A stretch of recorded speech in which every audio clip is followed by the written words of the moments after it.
Hey, good Friday. Good Friday to you, my friend. Uh, Good Friday indeed. It's been very, very wet in Northwest. I'm not the weatherman, but I've been miserable a little bit. Went for a run today.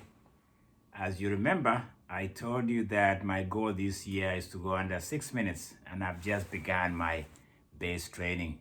Just announcing that keep a lookout on an old man trying to break 6 minutes is my goal. I got inspired by an Irish woman. If I remember her name, I'll let you know.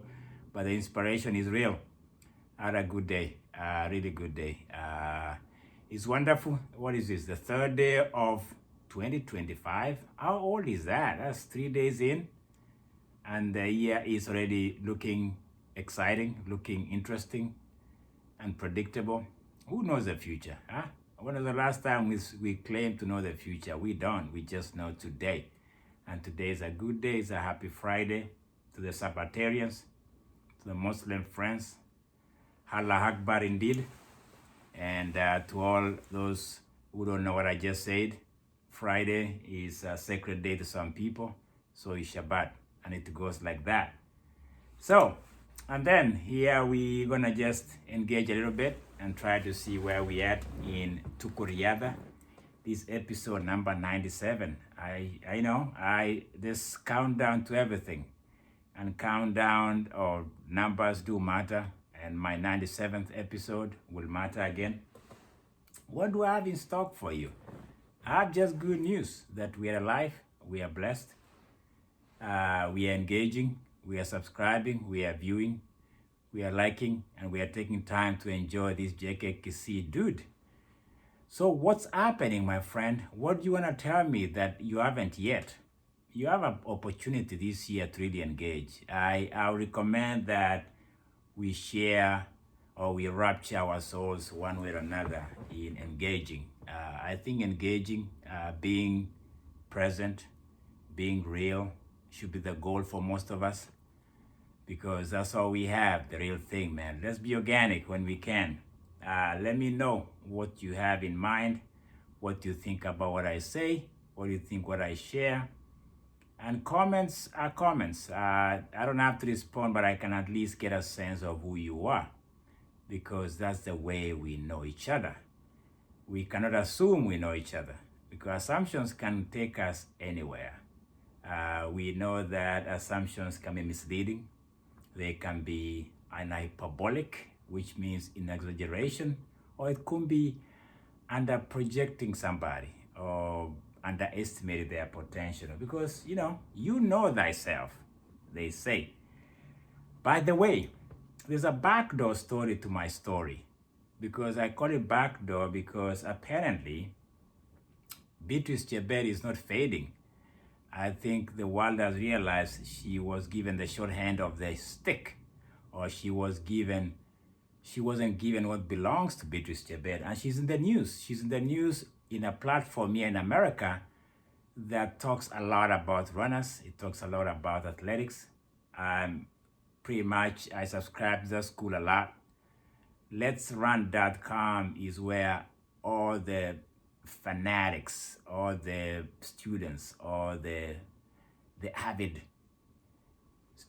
engage, maybe participants or athletes or just fans in general, kind of they trade their thoughts, they trade what they think, what they think they saw, or what they think of what happened. And Beatrice Chebet and Mondo Duplantis are in the news because this website decided to gather all the information that I've been sharing on this episode unapologetically, and kind of I've been pushing for a case for Beatrice Chebet particularly. I think this might be my 10th episode, just an exaggeration on that number. But Beatrice Chebet was in this website awarded to be the athlete of the year, and then Mondo Duplantis. So Beatrice Chebet on this website surpasses McLaughlin, Lebron. According to this website, they say that I think it was mishandled. I think it was rigged. They should be investigated how these votes came through. I'm just saying that when you're good kizuri cha jiuza, kibaya cha jitembeza. That's how the Swahili people say. When you're good, you don't have to look around for accolades sometimes. I think you just let it happen. And I think Beatrice Chebet has been that great this year, last year. Let me tell you how great she is. This website put the whole portfolio, the whole parade, the whole body work of Beatrice Chebet. Let me just run you through. Be patient, because let's all give applause to this woman, this incredible woman. I might get to Mondo Duplantis, the pole vaulter from Sweden. But before then, let's go to the girl, to the lady, to the partner, to the sister to somebody, to a mother, to a wife to somebody. This is what she did last year. 2024 accomplishments. Run down, slow down, please. Take a seat, take a sip, and let's take our time to honor the great. She's a great because she didn't avoid competitions, by the way. She only did one indoor event last year, and this is what she did. She was the world cross-country champion. I say that. I'm repeating that. She broke the world record in 10,000 here in Eugene against the pre-race favorite, Gide Segei from Ethiopia. She beat her hands down in Eugene. Daylight, nothing was under, everything was in the floodlights. She did that. She's the first woman ever to go under 29 minutes. Here is number 3. She's a double gold medalist from Paris 2024. 5,000 meters and 10,000 meters. And the field of runners that she competed against was the best in the world. Okay? She's a Diamond League winner in 5,000 meters. Her time of 5,000 meters was the lead time throughout the year last year of 14:09:52. She made an attempt even to break that record of 5,000, but there was no competition. Sometimes it takes that. But she broke the 10,000. Let's go slowly here. And then she's a world record holder of 13:54 on the road. The first woman to ever run under 14 minutes. Everything is first. And then last year in cross country, because cross country runs from in the fall all the way down to about April or February. This is her record. She only lost 2 races. She won out of the 2 races she lost, she won 11. So she was 11-2 in every competition in cross country last year. Okay? So that is a case for Beatrice Chebet. And yet the world didn't see that. I'll add something to the list. She's the first Kenyan woman that ever won gold medal in 10,000 meters since it was introduced in 1988. John the Baptist was a dude that just went in the desert and kept saying, Behold, behold. He kept just making all this, he kept making a case for somebody. Okay, you know the John the Baptist story. He kept making a noise. He kept making a statement. He kept saying something big is about to happen. I've been doing that for Beatrice Chebet. The whole year, I've always said this woman has not received the love and the roses. Let's Run.com has finally come to their senses. There's been a debate. I've been following this debate for a long time. And Beatrice Chebet finally has been acknowledged as the Athlete of the Year 2024. It's never too late to say she's great. She's still here. She's still doing her thing. I think it's about time we say, yes, maybe McLaughlin. She did the 400. She avoided the Diamond League. She didn't do it. The competition in 400 hurdles was good. The Poland lady always gives her competition. But at the end of the day, at the end of the day, let's just have a moment of celebration for Beatrice Chebet. That she still is, the female athlete of the year, coming of the year that we just passed behind us, 2024. Finally, she can rest, or she can enjoy the rest of the 2025, knowing that I, JKKC, and the rest of the Let'sRun.com have come to their senses, and we've all agreed that the flowers that belong to Beatrice Chebet should be given to her in any place, anywhere. Mondo Duplantis, the pole vaulter for Sweden, he's been just above everybody else. In pole vault, I don't think there was a time that we've had this kind of dominance. The only time I remember there was this kind of run or this kind of streak of winning was Sergei Bubka, the Ukrainian, back in the 90s. Sergei Bubka was a world record holder in pole vault for a long time. And Mondo Duplantis, right now, all he has to do is ask his wife, how much money do you want? Which he does in every meet. He says, hey, how much money do you want? Because for every micro or those inches he breaks the world record, he can decide, I just want to break just a little bit because next time we can get more money. That's how he's dictating it. He runs the show because for every record he breaks, he gets a bonus. So I don't want to make a case for Mondo Duplantis. I think he's been so dominant. He's been soaring like an eagle. I would call him, he's a monkey boy, all right. He knows how to jump over barriers that are above him. And yeah, the Swede is really dominant. So for me, I think it's just a case of anointing rather than making a case for him. That's how I look at pole vault. He's been incredibly dominant. I'll end on something that catches me the wrong way, which is normal for me. I usually have a high then a low. Of course, I cannot maintain the high. Let's go to Kenya. Let's go to Kenya and figure out a few things, because in Kenya, some things are not going very well. They're not. I've talked about drug problem in athletics in Kenya. I've highlighted that as the shadow that is hanging, or the cloud that is hanging on athletic family in Kenya. And I have my senses on the ground, and my senses on the ground are always, they are always telling me something, that the fact that we don't have funding to combat drug problem among athletes in Kenya is something we've talked about on this program a lot. There's a lady who is in charge, Shibutse. Barnabas Korir is the face of the war against drug use and abuse and misuse. And for me, what is coming true and is becoming almost a reality is that I think we are about to be blacklisted.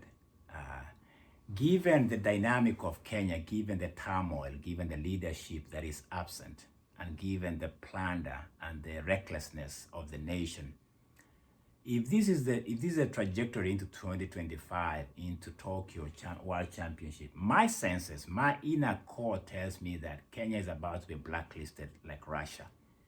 And I think those days are coming sooner than we think. The fact that we don't have funding, that they slashed the funding by 93% to combat this problem that has been plaguing Kenya since the 2000s. It goes back. And the names that have been thrown on the bus or they've been found wanting. In fact, Ruth Chemgetich is under investigation, according to some sources, for the world record in Chicago. How that comes out, I hope it doesn't add to the darkness that we are about to face as a nation. For me, this is what I'll say. I think I've always loved to say I love Kenya. I think it's very easy to say that. It's very easy that you love your country, you love the athletic program. It got me here. It gave me a space. It gave me a platform. But sometimes we have to be honest and say that we've dropped the ball. We've allowed corruption. We've allowed recklessness. We've allowed criminality to infiltrate athletics. And my sense is that we are about to reckon with that. Um, we are about to reckon with the fact that we'll be blacklisted. The reputation of a country will come crashing.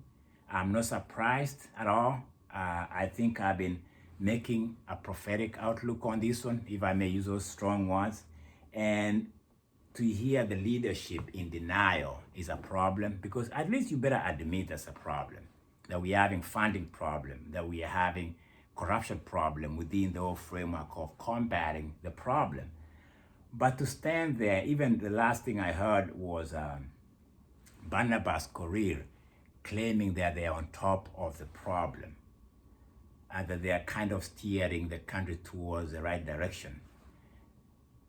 That sounds like a PR stunt for me, because the real people who are doing the work, the Shibutse, who is a lady whom I've always listened to when it comes to how WADA, the World Organization, is looking at Kenya and how we are responding to what they are requiring Kenya to meet. I'll trust her more than Barnabas Korir right now. I think Barnabas Korir has almost, to me, I think is morphed into the system of corruption and just playing the game of, we know what we are doing. You don't know what you're doing. You better acknowledge that, because when you acknowledge that, at least the world will maybe come to your aid or give you more time. But they've given them time. I mean, since 2016, they were given that time to change the course of action in Kenya. Kenyans have been just but doing it. They've allowed this thing to play out because it's quick money for some of them. And the problem too is that it's costing athletes their livelihood. And some of them, I alluded to a young man who committed suicide because it was from here and it was downhill for the young man. And we don't even have a legal framework, even maybe to challenge some of these bans that are imposed on these athletes that are found wanting in the drug scandals. So I think Kenya is about to face this day of reckoning. I won't be surprised if this happens. It's gonna be a sad day, but to me, if anything has to change, it starts from the top, and the top is missing. I think there's an absence of leadership in the country. I think the country is in turmoil, and that's a fact. The country is in denial that there's a problem. I think people are just saying, okay, let's keep moving. You cannot move when you have flat tire, man. You got to change something. You can't keep driving on that stinky oil. The country stinks. The leadership stinks.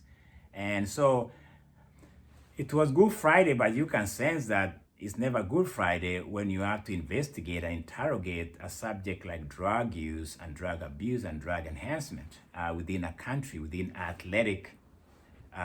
It's supposed to be an athletic paradise where people go to seek the best of Kenyans distance runners.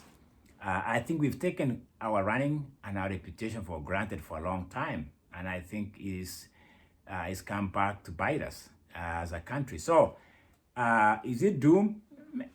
I think so. I can declare that Kenya is about to be shut out, and I think they might be it might not be a country representation, it might be individual representation down the road. I don't know how that looks like.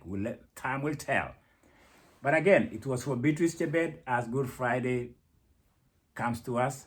It was good to hear that. I'll celebrate that with all the letsrun.com. Is a website I subscribe to a lot. That's where I find my nuggets. That's where I find my diet in Tukuriata, my friend. And when I found that Beatrice Chebet was the news headlines in that website, I said, yeah, I think she deserves it. Mondo Duplantis, the Swede.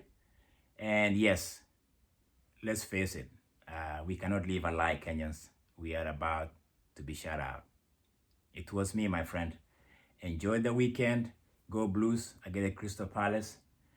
Apparently the Gunners won the other day, ran away with it against Brentford. That is sports for you, my friend. I'm looking forward to the Blues doing some damage tomorrow in Crystal Palace. I was there in Crystal Palace in 1993. I like to brag on this channel. I was there at Crystal Palace. I've been there. Hey, stop questioning my traveling. It was legal. I travel legally. I live in England for about 3 months, so I'm good. Yes, thank you very much. Thank you for subscribing. And again, it's been chilly. If you see what I'm wearing, it's because I've been chilly and cold. Love you, my friend. It's love again. It comes from here to you because you are worthy recipient of this love. Ciao.